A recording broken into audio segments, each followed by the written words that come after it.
खबरदार खबरदार के इस एपिसोड में जुर्म, हैरत अंगेज, बेचैन और रूह कंपकपा देने वाली खबरें। नमस्कार, मैं हूं महेश बहुगुणा। आप देख रहे हैं खबरदार एपिसोड और मेरी सहयोगी आज इल्मा खान के साथ चुनाव रंगबाणी प्रोग्राम और लोकसभा चुनाव रंगबाणी प्रोग्राम के कई राज्यों के भ्रमण के बाद एक ऐसे अनुमानित जो 4 जून के बाद तय है कि तीसरी बार नरेंद्र मोदी की सरकार जो आएगी वो क्या काम करने वाली है, उस पर मेरी टीम का खास रिसर्च और शोध बताएंगे। आज क्या सरकार करने वाली है। लगातार 400 आंकड़ा पार की जो बात करती है सरकार, इसलिए है ताकि लोकसभा और राज्यसभा में जब सरकार संशोधन बिल लाए तो आसानी से बिल पास हो जाए। इस सरकार की पूरी मंशा है और कहीं ना कहीं तमाम सर्वे के मुताबिक 4 जून के बाद मोदी जब शपथ लेंगे 10 से ज्यादा कंट्रियों के प्रतिनिधि और राजनेता भी इसमें होंगे शामिल। बहरहाल 400 तो पार नहीं करेगा, लेकिन निश्चित ही मोदी का सरकार बनेगा। और क्या मोदी की सरकार काम जो करने वाली है उस पर 20 पॉइंट यानी 20 कार्य जो पहले पहले सरकार करेगी, उस पर हमारी एक आज अनुमान रिपोर्ट। सबसे पहले यदि मैं पीओके की बात करूं, पाक ऑक्युपाई जो कश्मीर का मामला है, इस पर सरकार का जो 10 साल का पूर्व कार्यकाल रहा है और अभी भी शायद उस पर पहली कार्रवाई करेगी। और कहीं ना कहीं जो संविधान में 552 जो लोकसभा सदस्य की सीट बनाई गई है, इस पर सरकार का कड़ा रुख देखने को मिलेगा। दूसरा, एलएसी की बात करो, चाइना की बाउंड्री लाइन की बात करो, जो गतिरोध बना हुआ है उसको लेकर के भी एलएसी का मामला भी पूरी तरीके से इसमें सुधार देखने को मिलेगा। तीसरा, ब्लू बत्ती यानी न्यायपालिका, कार्यपालिका और विधायिका का जिस तरीके से लाल बत्ती को मोदी सरकार ने बंद किया। किसी जमाने राजनेता जब जाते थे तो लाल बत्ती की गाड़ी बंद करवाई गई है और अब शिकंजा आने दिनों में तीसरी बार जब सरकार आएगी तो ब्लू बत्ती पर भी रहेगा। पहले ही मोदी सरकार ने जो प्रशासन के अधिकारी हैं, चाहे वो जजेस हैं, जिलाधिकारी हैं और यानी 4th क्लास से लेकर के टॉप तक सरकार ने सबको सफाई के नाम पर झाड़ू भी थमाया है और लोगों ने काम भी किया मन भाव से। जब संविधान की बातें आती है, संविधान में कोई चीज सम्मिलित होती है तो उसको पूर्ण देखा गया। अधिकारी पूरी तरीके से काम करते और अब की बार ब्लू बत्ती पर भी शिकंजा रहेगा सरकार का। सिर्फ ब्लू बत्ती कुछ ही लिमिटेड लोगों को मिलेगी जो जिले की कमान संभालेंगे, मात्र उनको मिलेगी। और अधिकारियों पर भी सरकार अमेंडमेंट यानी संविधान संशोधन बिल ला करके उसमें परिवर्तन कर सकती है। रिजर्वेशन में खास बदलाव देखने को मिलेगा। जिस तरीके से भी जाति, धर्म और कई अनेक चीज पर जो जातिवाद खास तौर पर हट सकता है, इस पर और हटना भी चाहिए। मात्र सिर्फ पॉवर्टी यानी बिलो पॉवर्टी लाइन, गरीबी और अमीरी पर ही फिक्स होगा रिजर्वेशन। सरकार का जो पूरा ध्यान है और इससे समाज उन्नति भी करेगा और समाज में एकता भी आएगी। अभी सरकार सिर्फ बात कर रही 1 nation 1 law 1 rule 1 ration card 1 voting place, इन सब चीजों पर एजुकेशन में एक सिस्टम रहेगा पूरे देश में, उस पर सरकार खासी अमेंडमेंट लाएगी। अभी ये रूल हुआ नहीं है, वो भी देखने को मिलेगा। इलेक्शन की बात कर, इलेक्शन सिस्टम जो लगातार सरकार कई सालों से बात कर रही है, एक ही बार होगा चुनाव, विधायक का भी, सांसद का भी और त्रिस्तरीय पंचायत जो चुनाव होते हैं, ताकि वो अमेंडमेंट बिल जब आएगा, जब संविधान में बिल आएगा, पास होगा, कानून बनेगा, तो निश्चित ही जिस तरीके से लगातार जब से देश आजाद हुआ 52 से लगातार कार्रवाई चालू की थी कि जो त्रिस्तरीय पंचायत चुनाव है, यानी पंचायती राज एक्ट 1993, नरसिम्हा राव सरकार ने इसको पूरा धरातल पर उतारा था। तब से पूरे देश में त्रिस्तरीय पंचायत चुनाव होते हैं, जबकि पूर्व में ऐसा नहीं होता। 1992 में बिल आया था, 1993 में नरसिम्हा राव सरकार ने ये पास करवाया था। इसी तरीके से मोदी सरकार के और मोदी के खुद दिमाग में अनेकों अनेक चीज है जिस हिसाब से वो कार्य करते हैं। और सबसे बड़ा जो मुद्दा है एक्सप्लोजन ऑफ पॉपुलेशन, यानी जनसंख्या नियंत्रण कानून भी निश्चित आएगा। ये सबसे देश की तरक्की में और विकास में जो बाधक है, जिस तरीके से त्रिस्तरीय पंचायत चुनाव में देखने को मिला था, हम दो हमारे दो का नारा भी बदलेगा, हम दो हमारा एक, और 2 बच्चे से ज्यादा जिसके बच्चे थे वो चुनाव नहीं लड़ पाया था पूर्व में, ये भी नियम बनेगा और बनना भी चाहिए। देश की तरक्की इसी के पीछे छिपी हुई है। ऐसे प्लान रहे जिस तरीके से इंदिरा गांधी ने काम किया था 70s के दौरान में, राजीव गांधी ने काम किया था फैमिली प्लानिंग को लेकर के, यानी सरकारी जो प्रशासन हुआ करते थे उनको एक फैमिली प्लानिंग केस लाने के लिए बोला जाता था, फिर उनका प्रमोशन किया जाता था। इंदिरा गांधी ने इसमें काम किया, उसके बाद सरकारों ने ज्यादा काम नहीं किया।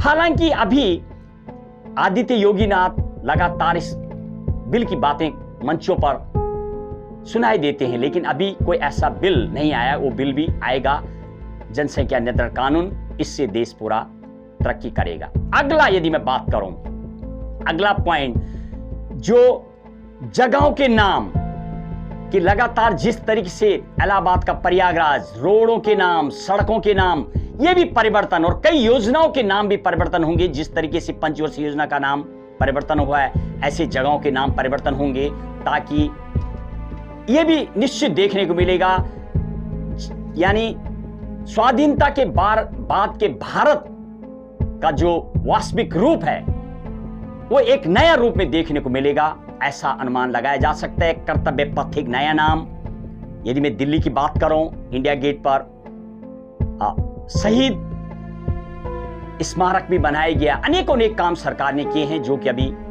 इसी तरीके से कुछ और काम भी होने बाकी है। न्यू गाइडलाइन फॉर मीडिया की यदि मैं बात करूं, अभी मीडिया पूरा फ्री नजर आते मानो। कई जगह पर ये तमाम बड़े से बड़े मंचों पर जब कभी कवरेज या कभी होता है तो वहां पर देखने को मिलता है सोशल इन्फ्लुएंस, यानी सोशल मीडिया इतना हावी है कि बड़े से बड़े मीडिया पीछे रह जाते हैं। तो एक प्रॉपर गाइडलाइन हो मीडिया के लिए, जिसके अधीन मीडिया काम करे, कोई उसको गोदी मीडिया ना बोले, मीडिया के लिए एक सॉलिड गाइडलाइन हो।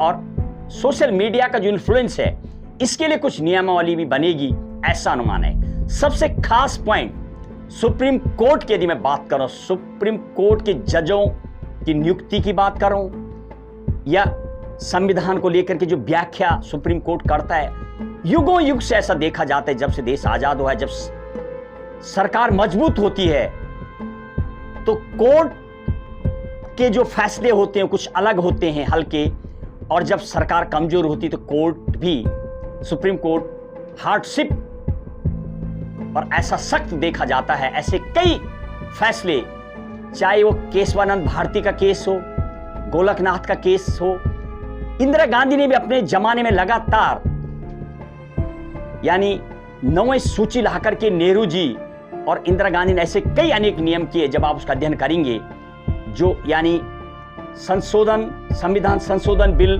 24, 25, 26, 28, 29, लगातार परिवर्तन ये दिखाता है। शायद वो देश के लिए जो कुछ करना चाहती थी, पीबीसी यानी राजाओं को दिया जाने वाला जो भत्ता था, उस पर भी इंदिरा गांधी ने लगाम लगाया था, प्रेम्बल में नया वर्ड जोड़ा था। ऐसे कुछ अंदर से मोदी के अंदर जो एक, यानी कुछ लोगों के मुताबिक वो तानाशाह कहा जाता है, लेकिन देश के लिए उस करने का जो जुनून है, इंदिरा गांधी ने भी ऐसे किया था। लगभग इंदिरा गांधी की कार्यशैली और मोदी की कार्यशैली काफी मिलती जुलती है, उस पर भी बात करेंगे, आपको बताएंगे वो पॉइंट क्या है। वो पॉइंट, अगले पॉइंट की यदि बात करूं तो संविधान में नए नए संशोधन बिल भी देखने को मिलेंगे कई जगहों पर, चाहे वो चुनाव को लेकर के हो, खास तौर पर किसानों को लेकर यदि बात करूं, जमीन की बात करूं, जिस तरीके से लैंड रिफॉर्म इंदिरा गांधी ने लाया था उस टाइम, जमीनी सुधारीकरण को लेकर के वो किसान और जमीन पर भी सरकार की नजर रहेगी। बंजर जमीन जहां पड़ी हुई है, लोगों का जो प्लान होता है उस पर भी सरकार की नियमावली और कुछ उसके लिए नया नियम देखने को मिलेगा। आगे की रिपोर्ट मेरी सहयोगी इल्मा खान दे रही है। एक अनुमान के मुताबिक ऐसा भी लगता है कि ये चीजें भी होंगी। नीति आयोग जैसे नए आयोग का गठन होगा, जैसे कि पूर्व में पंचवर्षीय योजनाएं चलती थी, आने वाले समय में नए आयोग बनेंगे। मतदान देना आवश्यक होगा। संविधान संशोधन लाकर के सरकार फंडामेंटल ड्यूटी और डीपीएसपी में सम्मानित करेगी, ऐसा भी अनुमान है। कोचिंग इंस्टीट्यूट और धार्मिक स्थलों के नाम पर विशाल जगहों का जो इस्तेमाल होता है, उसके लिए भी कई नियमावली बनेंगी। साथ ही पंडित, पुजारी, मौलवी, पादरी जैसे कुछ वर्गों को आने वाले दिनों में टैक्स के दायरे में शामिल किया जा सकता है। कानून की पुरानी प्रक्रिया में जैसे डीपीएसपी में धाराओं और नियमों का लेखन और क्रिमिनल लॉ और संघीय अपराध जैसे रेप, मर्डर आदि में बड़े स्केल में बदलाव देखने को मिलेगा। 5 एजेंसियों का स्वरूप व विस्तार बढ़ेगा, जैसे ईडी, सीबीआई, ईडी और NIA, national investigate agency, MAC, multi agency centre और एनआईजी, नेशनल इन्वेस्टिगेट ग्रिड जैसे अन्य कई जांच एजेंसियां बनेंगी जो सरकारी और ग्रामीण कार्यों तक निगरानी रखेंगी। आपको ये भी बता दें कि महिला सशक्तिकरण का पूरा प्रभाव दिखेगा। साथ ही साथ सरकार, समाज और प्रशासन पर भरपूर भागीदारी के साथ साथ महिलाओं के लिए सर्वांगीण विकास योजनाएं बनेंगी। और यूपीएससी पेपरों की यदि मैं बात करूं, सिविल सर्विस एग्जाम की बात करूं, इसमें भी बहुत कुछ परिवर्तन देखने को मिलेगा। ऑलरेडी सरकार ने पहले, यदि जब से मोदी सरकार आई है 2014 के बाद, तब से 180 के लगभग आईएएस ऑफिसर्स का सीट रिजर्व किया गया था। और यदि मैं पूर्व की बात करूं, पूर्व में लगभग 55 to 56 बनते थे और 2012 के बाद, खास तौर पर 2014 के बाद लगातार 180 जो अभी आईएएस ऑफिसर बनते हैं, इसमें भी अच्छी खासी इजाफा किया गया है। और इसमें भी और शायद बदलाव देखा जा सकता है यदि मोदी सरकार आती है, क्योंकि पूरे देश में लगभग 6500 आईएएस ऑफिसर्स की रिक्वायरमेंट देश को होती है और अभी वर्तमान में लगभग 5200 के लगभग कुछ हैं, जिसमें कि 1520 और 25 के लगभग जो पीसीएस से आते हैं अधिकारी, वो अभी आईएएस बने हुए हैं। और अभी भी काफी शॉर्टेज नजर आती है, उसमें भी शायद कुछ बदलाव देखने को मिलेगा। और सबसे अहम यदि मैं बात करूं तो लिटरल पोस्ट की यदि बात करूं, लिटरल पोस्ट एक सरकार ने निकाला था जिस पे बहुत बवाला हुआ था। लगभग 30 पोस्टें थी वो लिटरल पोस्ट, जो कि यूपीएससी के माध्यम से निकलता था पूरे देश से। जब CDR, central deputation reserve, central government के साथ हर राज्य से अलग अलग फिक्स सीटें बनी होती हैं, वो लोग यानी सेंट्रल गवर्नमेंट में आते हैं अपनी सेवा देने के लिए, टाइम बीइंग के लिए, जिसको सीडीआर कहा जाता है। और जब से मोदी सरकार आई, शॉर्टेज होने की वजह से राज्य सरकारें जब नहीं भेज पाई, तो उसमें सीधे सरकार ने बहुत बड़ा कदम उठाया था, लिटरल पोस्ट निकाली थी। डायरेक्ट 27 के लगभग डायरेक्टर और 3 ज्वाइंट सेक्रेटरी, यानी आईएएस बनने के बाद 6 पोस्ट जो और होती है, यानी एसएजी, सेक्रेटरी, एडिशनल सेक्रेटरी और ज्वाइंट सेक्रेटरी। तो डायरेक्ट सरकार ने लगभग 16 से 18 साल का जब जॉब हो जाता है, तब जाके एडिशनल सेक्रेटरी आईएएस क्वालिफाइड लोग बनते हैं, और डायरेक्टर लगभग 12 से 14 साल जब सर्विस हो जाती तब बनते हैं।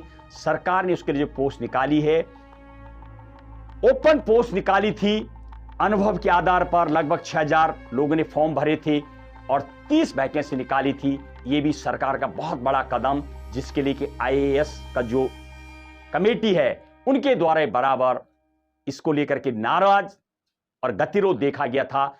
बहरहाल कई ऐसे रहेंगे सरकार के फैसले, और देखते रहिए खबरदार एपिसोड, बताएंगे आपको आगे। जय हिंद, जय भारत।